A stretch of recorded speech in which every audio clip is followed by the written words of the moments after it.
Hi friends, Kim Jong Un luxury life style గురించి మీకేమైనా తెలుసా?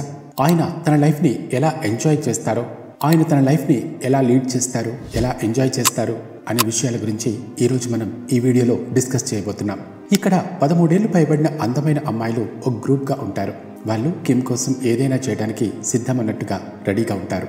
అలాగే హై ర్యాంక్ ఆఫీసర్స్ యొక్క సెక్షువల్ కోరికలు వినూత్న పద్ధతిలో తీర్చడం కోసం వీళ్ళు నిత్యం రెడీగా ఉంటారు. 2000 మంది అమ్మాయిలు ఉన్న ఈ గ్రూప్లో అమ్మాయిలను ఎప్పుడు ఏమడిగినా ఎస్ అనే మాట మాత్రమే వినపడేలా ట్రైనింగ్ ఇస్తారు. ఈ అమ్మాయిలను ఎవరు ఎంపిక చేస్తారో తెలుసా? ఈ అమ్మాయిలను ఎంపిక చేసే బాధ్యత ఉత్తర కొరియాలోని సైనికాధికారులు, ప్రభుత్వోద్యోగులందరిపై ఉంటుంది.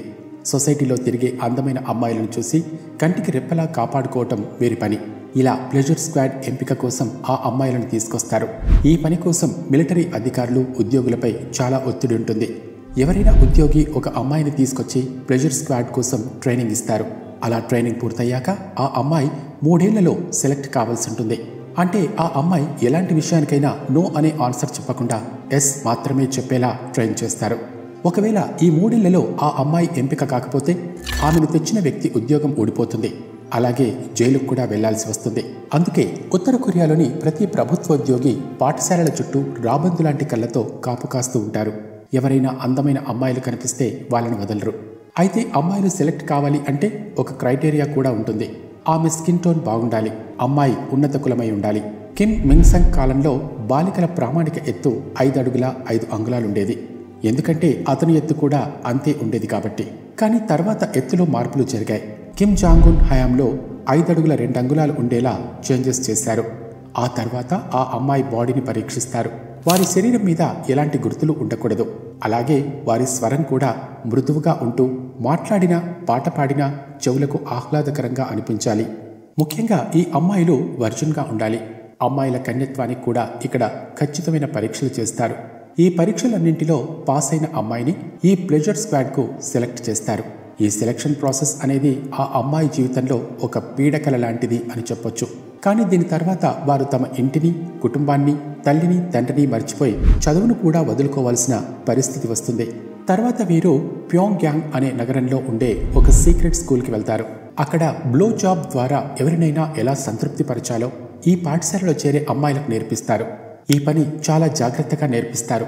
ఎందుకంటే భవిష్యత్తులో తప్పులు వంటివి జరగటానికి ఆస్కారం లేకుండా చూస్తారు. అందువల్ల అమ్మాయిలు కూడా ఈ పనిని నేర్చుకుంటారు. అమ్మాయిలు సెలెక్ట్ అయ్యాక వాళ్ళు దేశానికి, దేశ నాయకులకు సేవలు చేయటానికి వెళ్తున్నారు అని వాళ్ళ పేరెంట్స్కి చెప్పి తీసుకెళ్తారు. ఆ మాట విన్నాక ఆ తల్లిదండ్రులు చాలా గర్వంగా ఫీల్ అవుతూ ఉంటారు. అలా అమ్మాయిలను తీసుకెళ్తున్నందుకు ఆ అమ్మాయిల తల్లిదండ్రులకు డబ్బు, బహుమతులు బాగా ముట్టజెపుతారు. వారు వాటిని స్వీకరించడాన్ని చాలా గౌరవంగా భావిస్తారు. సెలెక్ట్ అయిన అమ్మాయిలకు హై ర్యాంక్ ఆఫీసర్స్కి ఇచ్చే పొజిషన్ ఇస్తారు. హై క్లాస్ ఫెసిలిటీస్ ఉండేలా చూసుకుంటారు. దీని తర్వాత వారి జీవితంలో నాణానికి మరోవైపు ఉన్న చీకటి కోణం స్టార్ట్ అవుతుంది. ఇది వారి మరణం వరకు కొనసాగుతుంది. ప్రపంచవ్యాప్తంగా పబ్లిక్ డొమైన్లో ఈ విషయాలకు సంబంధించిన ఎక్కువ సమాచారం ఉండదు. అయితే మరి మాకు ఇంత సమాచారం ఎలా వచ్చింది అనుకుంటున్నారు కదా? కిమ్ ఎల్ సంగ్ మేనల్లుడు లీ ఎల్ నామ్ తన మరణానికి ముందు ఒక పుస్తకాన్ని రాశాడు. ఆ పుస్తకంలో తన మేనమామ ప్లెజర్ స్క్వాడ్కి సంబంధించిన రహస్యాలను బయటపెట్టాడు. దీని ప్రకారం ప్లెజర్ స్క్వాడ్ యొక్క రహస్య పార్టీలు కిమ్ జోంగ్ బంగ్లాలో కానీ, అతని రిసార్ట్లో కానీ జరుగుతాయట. ఈ పార్టీలకు అతిథులు వచ్చే ముందు వారు ఎలాంటి అమ్మాయిని ఇష్టపడతారు, ఎలాంటి లైంగిక ఆనందానికి ప్రాధాన్యతనిస్తారు అని అడిగి తెలుసుకుంటారుట. దీని తర్వాత వారికి ఏ అమ్మాయి నచ్చుతుందో ఆ అమ్మాయిని వాళ్లతో పంపిస్తారు. అలా ఆ అమ్మాయిలు వాళ్ళను సాటిస్ఫై చేస్తారు. ఆ పార్టీకి హై ర్యాంక్ ఆఫీసర్స్ వస్తారు. వీళ్ల ముందు ఈ అమ్మాయిలు చిన్న చిన్న బట్టలు ధరించి ప్రదర్శన ఇవ్వాల్సి ఉంటుంది. చాలాసార్లు కింగ్ స్వయంగా వేదికపైకి వెళ్లి అమ్మాయిలను టాప్లెస్గా మార్చుతూ ఉంటాడు. లేదా టాప్లెస్గా కనిపించాలి అంటూ ఆర్డర్ వేస్తాడు. వాళ్లతో ఒక్కోసారి ఒంటిపైన సరైన బట్టలు లేకుండా చేసి డాన్స్ చేయిస్తారు. ఆ తర్వాత గెస్ట్లను పిలిచి బ్యాలే చేయమని కోరుతాడు.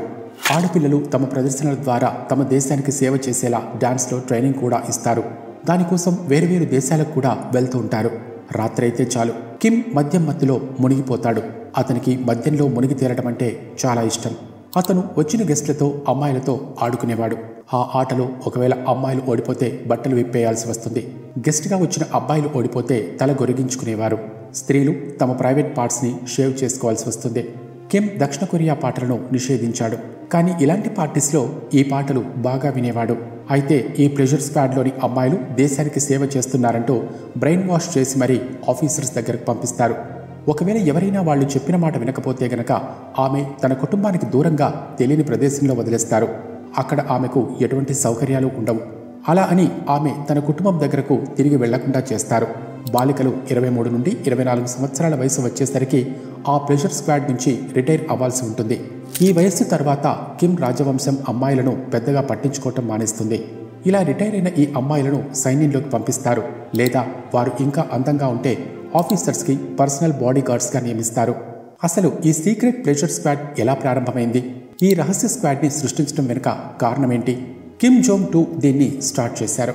దీని వెనుక కారణం ఏంటంటే అతను తన తండ్రి కిమ్ ఎల్ సంగ్ ఎప్పటికీ నవ యవ్వనవంతుడిగా ఉండాలి, అమరత్వం పొందాలి అనుకున్నాడు. అలా ఉండాలి అంటే తన తండ్రి రోజు కన్యలైన బాలికలతో సెక్స్ చేస్తే వారి యవ్వనంలోని పవర్ ఇతనికి వస్తుంది అని నమ్మేవాడు. ఈ విధంగా అతను శాశ్వతంగా యవ్వనంతో ఉట్టిపడతాడు అనుకున్నాడు. 1994లో కిమ్ ఎల్ సంగ్ మరణించడంతో ఈ రకమైన పద్ధతి కూడా ఆగిపోయింది. కానీ తర్వాతి కాలంలో అదే సీక్రెట్ ప్లెజర్ స్క్వాడ్ రూపంలో అవతరించింది. అలా ఇప్పటికీ ఈ స్క్వాడ్ ఇలాగే ఉంది. ఇందులో ఇప్పటి వరకు చేరిన అమ్మాయిల సంఖ్య నేడు 2000కు చేరుకుంది. ఈ మొత్తం సమూహాన్ని 3 భాగాలుగా విభజించారు. మొదటి భాగం సింగింగ్ అండ్ డాన్సింగ్ గ్రూప్. వీళ్ళు పాటలు పాడుతూ డాన్స్ చేస్తూ గెస్ట్ల మనసులను ఆకర్షించడమే వీళ్ల పని. రెండవ భాగం హ్యాపీనెస్ పార్ట్. ఆమె తన గ్రూప్ లీడర్కి గెస్ట్లకు లేజర్ మసాజ్ చేయాలి. ఈ సమూహం మూడవ భాగం మంజో కాజో. ఈ గుంపులోని అమ్మాయిలు నాయకులు, ఉన్నత స్థాయి అధికారులను లైంగికంగా సంతృప్తిపరచడమే వీళ్ల పని.